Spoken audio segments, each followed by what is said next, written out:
बिस्मिल्लाहिर्रहमानिर्रहीम। अस्सलाम वालेकुम। आप देख रहे हैं स्मॉल एच न्यूज़ और मैं हूं ईशा रानी। इस्लामाबाद हाई कोर्ट का चेयरमैन पीटीआई को रहा करने का हुक्म। इस्लामाबाद हाई कोर्ट ने महफूज फैसला सुना दिया और सजा मुअत्तल कर दी गई है।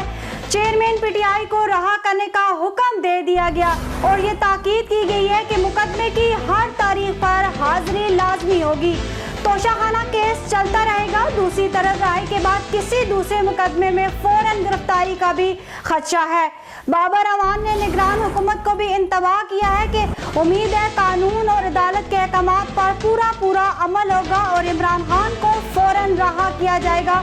तफसीली फैसला कुछ देर बाद आ जाएगा। आपको एक बार फिर बताते चले, इस्लामाबाद हाई कोर्ट ने महफूज फैसला सुना दिया और सजा मुअत्तल कर दी गई है। चेयरमैन पीटीआई को रहा करने का हुक्म दे दिया गया और ये ताकीद की गई है कि मुकदमे की हर तारीख पर हाजिरी लाजमी होगी। तोशाखाना केस चलता रहेगा। दूसरी तरफ राय के बाद किसी दूसरे मुकदमे में फौरन गिरफ्तारी का भी खदशा है।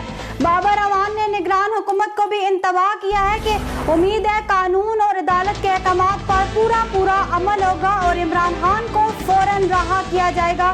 तफसीली फैसला कुछ देर बाद आ जाएगा।